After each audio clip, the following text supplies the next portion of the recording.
Ticket পেলাম না। প্রথম কথা, আমি সত্যি হয়তো এই দলের যোগ্য নই।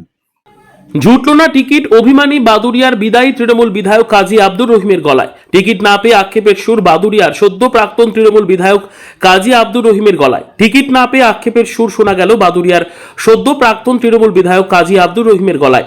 দলীয় প্রার্থী তালিকায় নাম না থাকায় প্রকাশ্যেই ক্ষোভ উগরে দিলেন তিনি।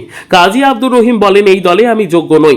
কংগ্রেসের এমএলএ থাকাকালীন 21-এর সংকটের সময় আমাকে দলে নেওয়া হয়েছিল, তখন আমি যোগ্য ছিলাম, এখন আর আমি যোগ্য নই। তিনি আরো জানান, শুধু তিনি নন, বসিরহাট লোকসভা কেন্দ্রের মোট 6 জন বর্তমান বিধায়ককেই এবার প্রার্থী তালিকা থেকে বাদ দেওয়া হয়েছে।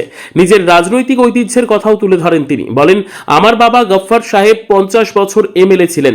এই পরিস্থিতিতে ভাবতে পারছি না। টিকিট পেলাম না। প্রথম কথা, আমি সত্যি হয়তো এই দলের যোগ্য নই। আমি এই দলের জন্য আমার যোগ্যতা যে থাকা উচিত সেটা নেই। আর তাছাড়া খুব এই জেলাতে বসিরহাট জেলাতে মোট 7 জন বিধানসভার বিধায়ক, এবং আমরা 6 জন পাইনি।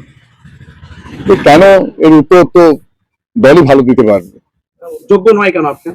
আমার মনে হচ্ছে যে, আমার ব্যক্তিগতভাবে মনে হচ্ছে যে আমি এই দলের জন্য যোগ্য নই। কি করলে যোগ্য মনে হবে সেটা সে জানে, তার কারণ আমি এই দলে তো কোনো আবেদন করে আসিনি। আমাকে নিয়ে আসা হয়েছিল 21-এর সংকটের সময়। সেই সময় সবকিছু ছেড়ে 21-এর সংকট আমি এসেছিলাম, তখন আমি তো এমএলএ ছিলাম কংগ্রেস দলে। এখন মনে হয় তার দরকার নেই, দল জানে ভালো। তবে আমার যেটা মনে হচ্ছে, আমি সত্যি এই দলের যোগ্য নই, হয়তো সেই জন্য পাইনি। কি সমস্যাটা হয়েছে, কি মানে কি সমস্যা এখন দলই বলতে পারবে। কারোর প্রতি অভিমান রয়েছে? হ্যাঁ, অভিমান আর কি আছে, দল সিদ্ধান্ত নেয়। একদিন আমাদের খুব প্রয়োজন ছিল সংকটের সময়, দলের সংকটের সময় 21-এর নির্বাচন। আজকে হয়তো আমাদের আর প্রয়োজন নেই, বা আমার প্রয়োজন নেই, যেটা আমি মনে করি। আপনি সহ তো 6 জন বাদ আছে এই বসিরহাট লোকসভার মধ্যে। কিভাবে দেখছেন? আপনি কি কারোর মানে রোষের মুখে পড়তে হলো আপনাদের? কি কারণ না, দল উত্তর দেবে, এই উত্তর আমাদের দেওয়ার কিছু নেই। রেজাল্ট জানার মালিক দল, দল তো তারাই জানে কি কারণে।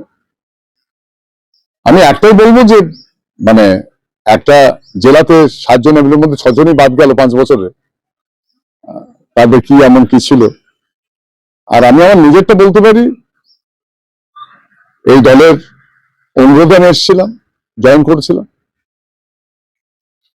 তারপরে আমার যেটুকু মনে হচ্ছে যে, বিভিন্ন কার্যকলাপের মধ্য দিয়ে আমি যে মানসিকতার, আমার পিতা গফফর সাহেব এখানে প্রায় 50 বছর এমএলএ ছিলেন, বাদুড়িয়ার মানুষের যে ভালোবাসা, অসম্ভব আমাদের প্রতি তাদের আশীর্বাদ, দোয়া, সেখানে দাঁড়িয়ে আমরা কখনো ভাবতে পারিনি, আমি কখনো ভাবতে পারিনি। আমার তাই মনে হচ্ছে যে আমি হয়তো এই দলের যোগ্য নই।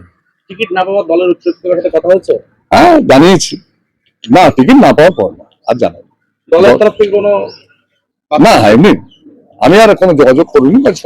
দল যখন টিকিট দেয়নি, নিশ্চিত টিকিটের ব্যাপার তো এটা।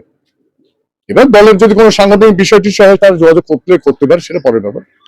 এখন তো টিকিটের মরশুম চলছে না। দল ছাড়বেন না, আমি এই ধরনের কোনো ভাবনা চিন্তা নেই। বাদুড়িয়ার মানুষ আমাদের আশীর্বাদ করেন, দোয়া করেন। বাদুড়িয়ার মানুষ যা বলবেন সেই পথে যাবো। অন্য দলে যোগদানের কোনো ভাবনা এখনই নয়, জানলে সেরকম কিছু হলে নিশ্চিত আপনারা জানতে পারবেন।